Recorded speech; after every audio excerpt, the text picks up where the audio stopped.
Hello students, we are studying the fifth chapter. Name of the fifth chapter is fractions.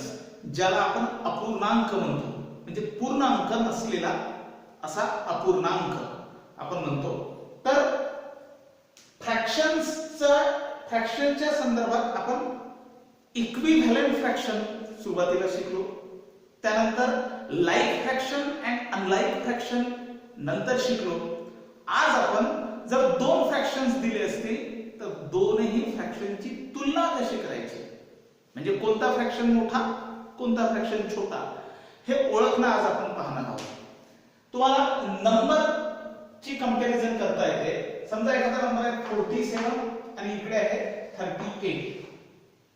तुम्हाला म्हटलं की which number is bigger, which number is smaller, असा जर प्रश्न विचारला तर तुम्ही म्हणाल की 47 is bigger, 47 is bigger and 38 is smaller. इथे चिन्ह जे द्याल तुम्ही हे is greater than असं चिन्ह द्या. बरोबर आहे की नाही? तर is greater than या चिन्हाच्या अलीकडची जी बाजू आहे तिला लेफ्ट हँड साइड म्हटलं जातं. LHS left hand side. आणि पलीकडली बाजू जी आहे तिला राईट हँड साइड म्हटलं जातं. मग आता हे लक्षात कसं ठेवायचं, तर आपला हात जो आहे, आता जसा मी या नंबरवरती हात ठेवतो, माझा हा कोणता हात आहे तर हा डावा हात आहे. डाव्याला लेफ्ट म्हटलं जातं, म्हणून लेफ्ट हँड साइड डावी बाजू.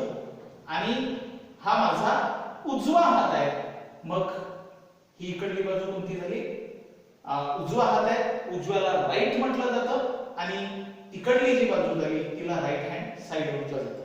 तुम्ही तुमच्या नोटबुक वरती जर असा हात ठेवला तर लेफ्ट हाताकडली बाजू लेफ्ट हँड साइड आणि राईट हाताकडली जी बाजू आहे ती राईट हँड साइड. ठीक आहे. मग left hand side right hand side हे आता तुम्हाला समजलं. लेफ्ट हँड साइडची बाजू मोठी आहे, राईट हँड साइडची बाजू छोटी आहे, त्यावेळेस चिन्ह वापरायचं ग्रेटर दॅन. जर समजा नंबर आहे 10 आणि इकडे 15, लेफ्ट हँड साइडची बाजू ही छोटी आहे आणि राईट हँड साइडची बाजू ही मोठी आहे, अशा वेळेस चिन्ह वापरायचं इज स्मॉलर दॅन. याला काय वाचायचं, इज ग्रेटर दॅन. याला वाचायचं इज स्मॉलर दॅन. आणि समजा एक नंबर आहे 25, दोनही बाजू सारख्या आहेत, लेफ्ट हँड साइड आणि राईट हँड साइड दोनही बाजू इक्वल आहे, अशा वेळेस चिन्ह वापरतो आपण इज इक्वल टू. गणितामधला सर्वात आवडीच्या भागापैकी हा एक भाग आहे तुमचा, की दोन नंबर दिलेले आहेत, त्यापैकी कुठला नंबर मोठा कुठला छोटा हे ओळखणं. इज ग्रेटर दॅन चिन्ह वापरायचं, इज स्मॉलर दॅन चिन्ह वापरायचं की इज इक्वल टू चिन्ह वापरायचं. हा भाग तुम्हाला गणितामधला एक अत्यंत आवडीचा भाग आहे. मग हे झाले साधे नंबर्स. ठीक आहे, होल नंबर्स, नॅचरल नंबर्स असं आपण म्हणू. आता आपल्याला फ्रॅक्शन जर दिलेले असतील, म्हणजे हे सर्व पूर्णांक आहेत, अपूर्णांक जर असतील तर दोन अपूर्णांक दिले असताना त्यांच्यामध्ये तुलना करणं, त्यांची कंपॅरिझन करणं, हा भाग आज आपण पाहणार आहोत. तर आपल्याला माहिती आहे इथे तीन इक्वल भाग दिसत आहेत, तीन इक्वल पार्ट आहेत, पैकी एक पार्ट हा शेडेड केलेला आहे. तुम्हाला जर विचारलं की शेडेड पोर्शन किती आहे तर तुम्ही म्हणाल की तीन पैकी एक भाग हा शेडेड केलेला आहे. फ्रॅक्शन बनेल आपला 1/3. इथे फ्रॅक्शन कोणता होईल तर 3 पैकी 2 भाग हे शेडेड केलेले आहेत, रंगवलेले आहेत. त्यामुळे आपण काय म्हणू, त्याचा फ्रॅक्शन कोणता होईल 2/3. मग आता तुलना जर केली तर तुमच्या लक्षात येईल शेडेड पोर्शन कोणता मोठा आहे, लेफ्ट हँड साइडचा की राईट हँड साइडचा, लेफ्ट हँड साइडचा की राईट हँड साइडचा. कोणता पोर्शन मोठा आहे तर राईट हँड साइडचा पोर्शन हा मोठा आहे, लेफ्ट हँड साइडचा पोर्शन हा छोटा आहे. म्हणून फ्रॅक्शन सुद्धा लेफ्ट हँड साइडचा राईट हँड साइडचा मोठा असेल, लेफ्ट हँड साइडचा छोटा असेल. मग इथे चिन्ह कोणतं द्यायचं? हा पोर्शन मोठा, हा फ्रॅक्शन मोठा, म्हणून चिन्ह येईल इज स्मॉलर दॅन. ठीक आहे, हा छोटा आहे, हा मोठा आहे, म्हणून चिन्ह येईल इज स्मॉलर दॅन. वाचायचं कसं? 1/3 इज स्मॉलर दॅन 2/3. अशा पद्धतीने आपल्याला लाईक फ्रॅक्शन्स, हे दोन्ही फ्रॅक्शन्स कोणते आहेत? Like fractions. लाईक फ्रॅक्शन्सची कंपॅरिझन करता येईल. लाईक फ्रॅक्शन मध्ये डिनॉमिनेटर तर सारखाच असतो, बरोबर आहे, पण जो न्यूमरेटर मोठा तो फ्रॅक्शनच मोठा आणि ज्याचा न्यूमरेटर छोटा तो फ्रॅक्शन छोटा. मात्र हे कधी वापरता येईल? फक्त ज्या वेळेस फ्रॅक्शन्स हे लाईक फ्रॅक्शन्स असतील, डिनॉमिनेटर सारखे असतील, त्याच वेळी हा नियम लागू करायचा. न्यूमरेटर जो मोठा तो फ्रॅक्शन मोठा, न्यूमरेटर छोटा तो फ्रॅक्शन छोटा. मग आता आपण असेच लाईक फ्रॅक्शनचे काही एक्झाम्पल पाहू. म्हटलेलं आहे write the proper symbol from either smaller than, greater than or is equal to in the box. ह्या बॉक्स मध्ये तुम्हाला तीन चिन्हांपैकी कुठलं चिन्ह आहे ते वापरायचं आहे. ठीक आहे, सर्वात आधी पहिले एक्झाम्पल आपण सोडवायला घेऊ. 3/8 1/8. पाहायचं की लाईक फ्रॅक्शन्स आहेत की अनलाईक फ्रॅक्शन्स आहेत. लाईक फ्रॅक्शन्स आहेत, डिनॉमिनेटर 8 आहे, 8 आहे, लाईक फ्रॅक्शन्स आहे. अशा वेळेस ज्याचा न्यूमरेटर मोठा तो फ्रॅक्शन मोठा, न्यूमरेटर छोटा तो फ्रॅक्शनच छोटा. पण मला सांगा 3/8 मोठे असतील की 1/8 मोठे असेल? अर्थातच 3/8 मोठे होईल. मग लेफ्ट हँड साइड मोठी आहे म्हणून चिन्ह येईल ग्रेटर दॅन. या ठिकाणी 11/15 14/15. 14 is greater than 11. Therefore 14/15 is greater than 11/15. Therefore symbol will be is smaller than. 6/13 8/13. Like fraction, we have to choose numerator. 8 is greater, 6 is smaller. Therefore 8/13 is greater, 6/13 is smaller. Symbol will be is smaller than. 9/11 3/11. Like fraction, 9 is greater than 3. Therefore 9/11 is greater than 3/11. Left hand side is greater than right hand side. अत्यंत सोपं आहे. ज्यावेळेस fractions like fractions असतात त्यावेळी. आता बघू आपण unlike fractions असेल तर 2/5 3/10 अनलाईक फ्रॅक्शन्स आहेत, डिनॉमिनेटर्स डिफरंट आहेत.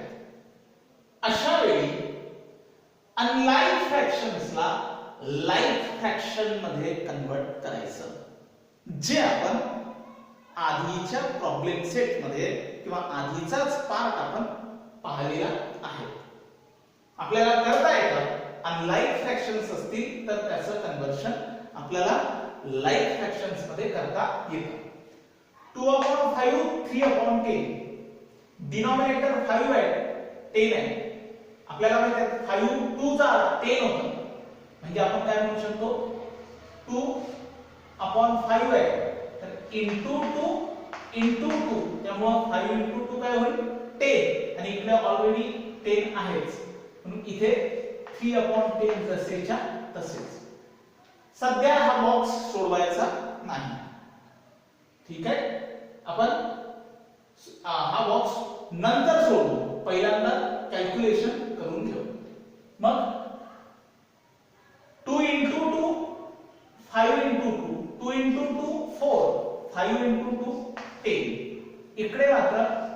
3/10 जसेच्या तसेच.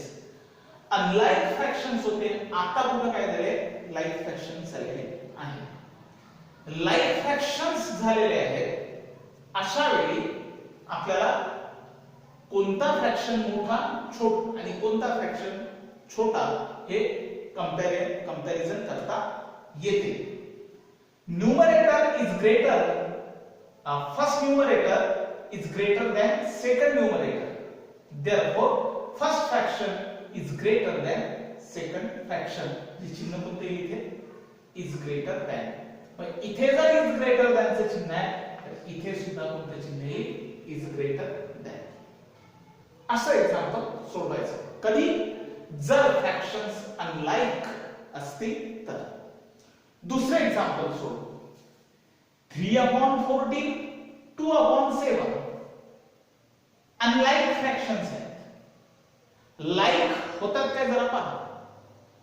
लाइक कुठलाही फ्रॅक्शन्स आपल्याला कुठलेही फ्रॅक्शन्स करता येतात. 14 आहे, 7 आहे, आपण 7 इंटू जर 2 केलं तर 14 इथे मिळून जाईल आणि इथे ऑलरेडी 14 आहे, म्हणजे आपण काय म्हणू 3/14 ऍज इट इज, आणि इथे 2/7 आहे तर इंटू 2 इंटू 2, बरोबर आहे. मग 3/14 इथे होईल 4/14. Which fraction is greater? RHS fraction is greater than LHS fraction, left hand side fraction. Therefore, if 4/14 is greater than 3/14, then of course 3/14 is smaller than 2/7. Symbol will be is smaller than. इथे जो symbol आहे तोच वरती द्यायचा. हे example बघू. 2/3 1/4 unlike fractions. Like fractions बनवायचे कसे बनवा. 3 इंटू 2 केलं तर 4 नाही मिळत, 6 मिळतात. म्हणजे इथे आपल्याला काय करावं लागेल, इथे आपल्याला काय करावं लागेल 2/3 आणि इकडे आहे 1/4. या 4 ने या लेफ्ट या साइडच्या दोनही न्यूमरेटर आणि डिनॉमिनेटरला 4 ने मल्टिप्लाय करायचं, इंटू 4 इंटू 4. आणि इकडे काय करावं लागेल आपल्याला इंटू 3 इंटू 3 इंटू 3 इंटू 3, जेणेकरून आपल्याला लाइक फ्रॅक्शन्स मिळतील. इथे मात्र कुठलेही चिन्ह वापरायचं नाही, ते कॉमा देऊन द्यायचं. 2 into 4 8 upon 3 into 4 12, 1 into 3 3 upon 4 into 3 12. We got now like fractions. Now which like fraction is greater? Of course, LHS like fraction is greater. Therefore, 2/3 is greater than 1/4. Did you understand? Now, 8th example. 5/6 10/12. Unlike fractions. 6 12 denominator. 6 into 2 केलं तर 12 मिळतात आणि इथेही मग 12 आहेच, म्हणजे काय होईल 5/6 into 2 into 2, जेणेकरून आपल्याला 12 मिळेल. 10/12 मात्र जसेच्या तसेच. 5 into 2 10/12, इकडे सुद्धा 10/12. 10/12 10/12. We got the like fractions, but both the like fractions are equal. Therefore, let's use here is equal to. चिन्ह कोणतं वापरावं लागेल आपल्याला इथे is equal to. 10/12 10/12 दोन्ही बाजूला येतं, म्हणून इथे सुद्धा चिन्ह कोणतं आहे is equal to. 2/4 7/14. 2 upon 4, 7 upon 14. 4 into 2, 4 into 3, we will not get 14 denominator. Therefore, let's make the 2 upon 4, comma 7 upon 14. Now, we should multiply the first fraction by 14 in numerator and in denominator. into 14 into 14. इकडे काय करू आपण, हा denominator 4 आहे, इकडे काय करू 7 into 4 into 4. इथे 4 आहेत म्हणून into 4 into 4. इथे डिनॉमिनेटरला 14 आहेत म्हणून into 14 into 14. हे आपण स्टेप केलेली आहे. मग आता 2 into 14 28. 4 into 14 56.